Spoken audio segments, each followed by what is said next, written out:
I never thought I'd find myself back in the game, not after the mess Jeff left. But life has a funny way of surprising you. My name's Sarah, by the way. I'm 35, a journalist, and a single mom to my little trooper, Emily, who's just turned 7. Since the divorce, it's just been the two of us, tackling the world one day at a time. Today was different though. I had an interview scheduled with the governor, a real career highlight. I was setting up in the state building, a place buzzing more than a beehive, when he walked in. Michael, the governor's right-hand man. Older than me, maybe by a decade, with that salt and pepper charm that's all too rare. Need a hand with that? He asked, nodding towards the mess of cables at my feet. I've got it, thanks, I said without looking up. These cables are less complicated than the politicians I deal with. He laughed, a deep, hearty sound that made me glance up. Oh, I don't know about that. Politicians at least pretend to organize themselves. That they do, I replied, finally getting the cables to behave. So, you're the man making sure I don't mess up the governor's schedule? That's me. Guilty as charged. I'm Michael. He extended a hand. Sarah, I said, shaking it. His grip was firm, confident. Listen, after you wrap up here, how about coffee? I know a place nearby that doesn't burn their beans. I hesitated. It was just coffee, right? Sure, why not? But just so we're clear, I'm not looking for anything serious. My focus is my work and my daughter. The interview went smoother than silk, and true to his word, Michael led me to a quaint little coffee shop tucked away from the usual hustle. It was nice, easy, and he was an excellent conversationalist. The hours slipped by like minutes. So, Michael, I ventured, stirring my nearly finished latte. Any skeletons in your closet? Ex-wives? Angry cats? Just one ex-wife. We're on good terms though. And no cats, angry or otherwise. I do have a daughter, Claire, she's 17. Headed off to college soon. My Emily's only 7. Second grade and already too smart for her own good. I smiled, feeling a pang of love at the mention of her name. We parted ways with a promise to do it again sometime. No expectations, no pressure. Just two people enjoying each other's company. It was refreshing, honestly, not having to tiptoe around intentions and hidden meanings. 2 years zipped by since Michael and I started dating, and I'll be honest, they were some of the best years of my life. So, when he popped the question, it wasn't a head-scratcher or anything, it felt right. Michael was pretty old school, wanted to do things right, so he planned a little meet and greet for our kids before we all jumped into the new family setup. Claire, his daughter, was coming home from college for the weekend, and he thought it was the perfect time for us all to get together. Mom, do I have to clean my room just because Claire's coming over? Emily groaned as she threw her toys into the toy chest rather haphazardly. Yep, your room's gotta look decent. We want to make a good impression, don't we? I replied, folding her clothes and placing them neatly in the drawer. But she's like, super old, right? What if she thinks I'm a baby or something? Claire's 19, not 100. And she's not going to think you're a baby, trust me. I reassured her, chuckling as I straightened her bedspread. When Claire arrived, I could tell right away that the vibe was kind of off. She was polite, but there was a chilliness about her, like she could be anywhere else, but here. Hi, Claire, I'm so glad to finally meet you. Michael's told us a lot about you, I said, extending a hand. Hi, Claire muttered, giving me a limp handshake before dropping her gaze to her phone. Nice place. I glanced at Michael, hoping he'd break the ice a bit. He just smiled nervously and ushered everyone into the living room. Girls, why don't you two get acquainted while I help Sarah with dinner? Michael suggested, a bit too cheerfully. Claire and Emily sat on the couch, the air thick with awkward silence. I headed to the kitchen with Michael, whispering, Is she always like this? She's just shy around new people, Michael whispered back. Give her some time, she'll warm up. The dinner itself was quiet. I made my best lasagna, hoping comfort food might loosen things up. We talked about mundane stuff, weather, Claire's college, my job, but the tension was like a stubborn stain. So, Claire, Emily's really excited about her spring project at school. Maybe you two could talk about it? Emily's been learning about marine life. I tried, aiming for a light conversation. That's nice, Claire responded, her attention never leaving her plate. Yeah, I got to pick the dolphins, because they're my favorite. Emily piped up, trying to catch Claire's interest. Cool, was all Claire said, pushing her food around her plate. The evening wrapped up with an uneasy peace. Emily went to bed feeling confused, and I could tell she was disappointed. Claire said her goodnights and retreated to the guest room, closing the door with a soft click that somehow sounded final. Truth be told, I didn't see much of Claire after that, which was somewhat of a relief. She stayed at college most of the time and our paths barely crossed. It wasn't ideal, but it made things simpler in some ways. Michael and I tied the knot in a modest ceremony a few months later. Just close friends and family, nothing fancy. We moved into his big house soon after. It was a fresh start, a new chapter. As I unpacked our boxes and set up our new life, I felt a cautious optimism. Maybe, just maybe, this could work out after all. Life seemed to hit a smooth stride after Michael and I tied the knot. I was neck deep in work, always on the move with interviews and meetings that sprang up without much warning. Michael, bless him, stepped up big time. He picked up Emily from school, whipped up dinners, and just managed the household like a pro. Honestly, it was a massive load off my shoulders, especially seeing Emily warm up to him so well initially. But a couple of months into our marriage, I started to notice little changes in Emily that didn't sit right with me. She had always been this vibrant, chatty kid who'd run to me with arms wide open whenever I got home. Lately, though, she'd just mumble a hello and drag herself back to her room. At first, I chalked it up to school stress or maybe just a phase. One evening, I decided to get to the bottom of it. I found her curled up on her bed, staring at her tablet. "Hey Bug, everything okay at school?" I asked, sitting down beside her. "It's fine," she murmured without looking up. "You sure? You've been kinda quiet lately. You know you can talk to me about anything, right?" "Yeah, I know," she said in a small voice, still not meeting my eye. I let it go for the moment, not wanting to push her. But it nagged at me, this feeling that something was off. The real alarm bells rang a few weeks later. It was a Thursday night, and I was helping Emily get ready for bed. That's when I saw it, a nasty bruise on her arm. "Emily, honey, what happened to your arm?" I asked gently, trying not to sound as panicked as I felt. "I fell on the playground," she replied quickly, too quickly. "Fell? That looks like it hurt. Why didn't you tell me sooner?" "I dunno, I forgot," she shrugged, pulling her sleeve down. But her answer didn't add up. The mom in me knew when my kid was fibbing. I kissed her goodnight, my mind racing with worry.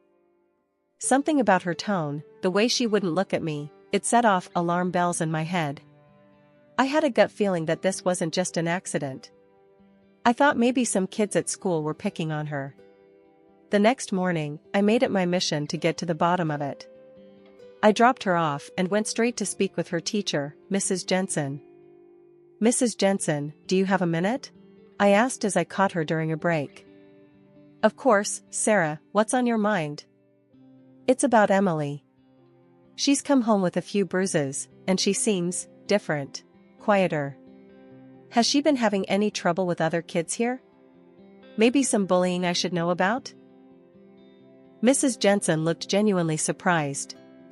"Bullying? Oh, no, Emily's well liked here. She plays with everyone, and I haven't seen or heard about any conflicts. Maybe she's just adjusting to the new changes at home?" I nodded, though I wasn't fully convinced. "Yeah, maybe. Just keep an eye out for me, will you?" "Of course, I'll let you know if I see anything." I left feeling a bit frustrated, still worried as hell about Emily. The teacher's words hadn't eased my mind one bit. As I drove to work, the worry gnawed at me. I knew my daughter, and I knew when something was up. This wasn't just about adjusting to a new home life or some minor scrapes from playing. That's when I got the idea of the smartwatch with a voice recorder. It felt a bit sneaky, sure, but I was desperate. "Look what I got for you, Em," I said, trying to keep my voice cheerful as I handed her the new watch after school. "What's that?" she asked, her eyes lighting up a little. "It's a special watch. It can tell time, count your steps, and it even lets me send you little messages while I'm at work. Pretty cool, huh?" I explained, wrapping it around her wrist. "Really? You can send me messages?" She looked down at it, fiddling with the buttons, a small smile creeping onto her face. "Yep, anytime. And if you ever feel sad or scared, you can just press this button," I said, showing her the designated button. "And it'll let me know you need me." "That's awesome, Mom. Thanks." She hugged me, and for a moment, I felt a wave of relief wash over me. The next few days, I tried not to think too much about the watch. I didn't want to jump at every beep on my phone, but every evening, after Emily went to bed, I'd check the recordings. It was mostly mundane stuff, lessons, kids laughing, the clatter of lunch trays. But then, one day at work, everything changed. I was in my office, headphones on, listening to the day's recordings. That's when I heard it, a man's voice, stern and cruel. "You're such a fool, Emily," and a crybaby to boot, followed by the sound of a sharp slap and Emily's muffled cry. My heart stopped. That voice, it was Michael. "I'm sorry, I didn't mean to." Emily's voice was shaky, tearful. "Sorry doesn't cut it. You need to learn, or you'll never get anywhere." The voice continued, each word like a dagger in my heart. Shaken to my core, I packed up my things at work. I told my boss I needed to take the rest of the day off, something urgent had come up. As I drove home, my mind raced. I was furious, heartbroken, but I knew I had to be smart about this. Confronting Michael directly in a blaze of anger might not protect Emily or me in the long run. I needed a plan, something foolproof. I felt a grim determination settle over me. Michael had no idea what was coming. I'd play the part for now, for Emily's sake, but soon enough, he'd get what he deserved. No one messes with my kid. No one. When I got home, it was just Emily there. Her face lit up for a moment when she saw me, but it quickly faded back to that worried look that had been there too much lately. "Hey, sweetie," I said softly, sitting down beside her on the couch. "We need to talk about something important." Emily looked up at me, her eyes wide. "Is everything okay, Mom?" I took a deep breath, choosing my words carefully. "I know about what's been going on, Emily. About how Michael has been treating you when I'm not here." At first, she tried to look confused, but then her face crumbled, and the tears started. "Mom, I didn't want to tell you. He said he'd get really mad if I told anyone. He hits me sometimes, when he's angry or when I do something wrong. He told me not to say anything." The confirmation hit me like a truck, even though I had heard it myself on the recordings. Hearing it directly from Emily tore at my heart. "Oh, baby, I'm so sorry," I said, pulling her into a tight hug. "You won't have to deal with that ever again, I promise. You're safe now." I made a quick decision. "We're going to go stay with Grandma and Grandpa for a little while, okay? Just until we sort this out." Emily nodded, still sniffling. We packed a few things and I drove her over to my parents. They were concerned but supportive when I explained the situation briefly. Leaving Emily in their loving care, I headed back home, my resolve hardened. Michael was going to pay for this. I got back just in time to see Michael pulling into the driveway. He walked in with that same smug smile, thinking everything was just as he'd left it. "Sarah, there you are. I was wondering where you'd gone off to," he said cheerfully. I didn't mince words. "Cut the act, Michael. I know what you've been doing to Emily." His smile faltered, replaced by a flicker of panic before he regained his composure. What are you talking about, Sarah? Emily's a sensitive kid, you know that. She makes things up sometimes. I'm not buying it, Michael. I've heard everything. I shot back, anger lacing my words. His laugh was cold and hollow. You think you have something on me? You think anyone will believe you over me? I have connections, Sarah. I can make this very difficult for you.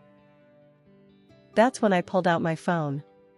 Listen to this, I said, and played the recording of him yelling at Emily, the sound of him hitting her clear as day.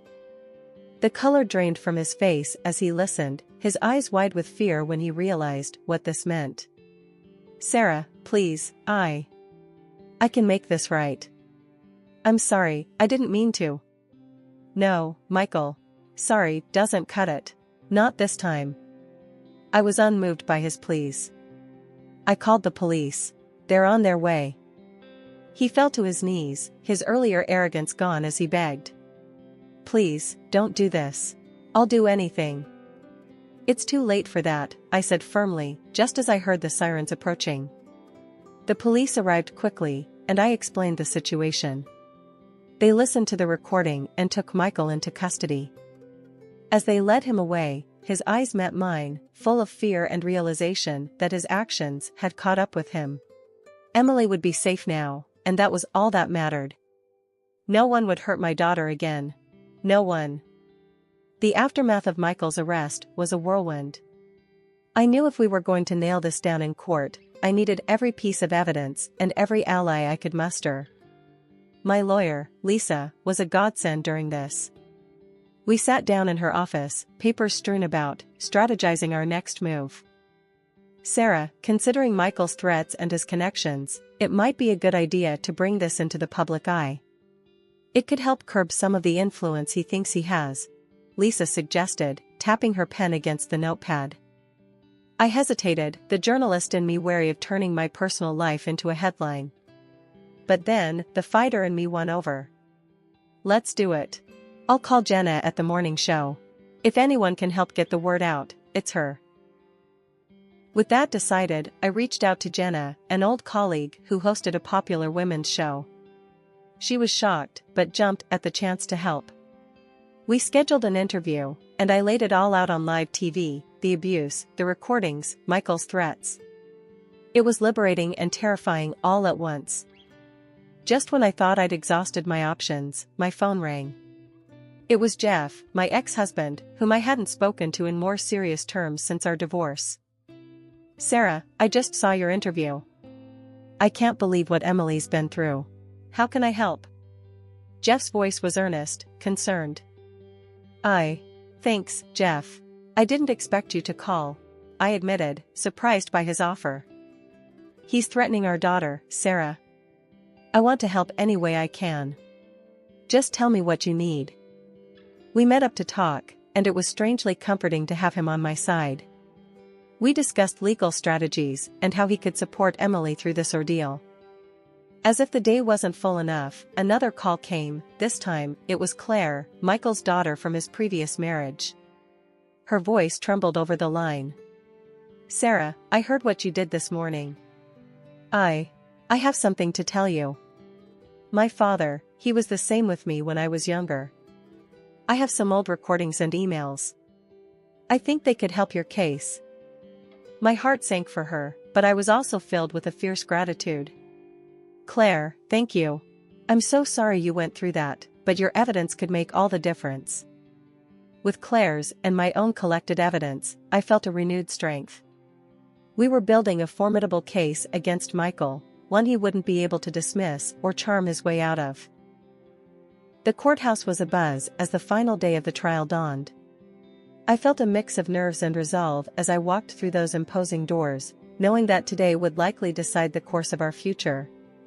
Lisa, ever the rock, patted my shoulder reassuringly. Ready for this, Sarah? She asked as we settled into our seats. As I'll ever be, I replied, taking a deep breath to steady myself. The courtroom filled up quickly, the air thick with anticipation. Jeff had taken a seat next to me, his presence a comfort. Emily was safe at my parents', spared from the day's tension. The prosecutor, a tall man with a commanding presence, opened the proceedings with a clear, powerful voice. Ladies and gentlemen, today we bring to a close a case of grave injustice against a minor at the hands of someone who should have been her protector. We have heard heartbreaking testimony and seen undeniable evidence of Mr. Thompson's actions. It is time for justice to speak. Michael's lawyer tried to paint him as a caring stepfather who had merely been strict. Mr. Thompson has always wanted what's best for Emily. His methods might have been stern, but they were never abusive. I almost snorted at that. Stern? The recording spoke louder than his words ever could. Then it was Lisa's turn. She was magnificent. Your Honor, being strict is setting a curfew, not leaving bruises. We've shown what really happened in that house. This isn't discipline, it's cruelty. We ask for a full conviction, for Emily's safety and for justice.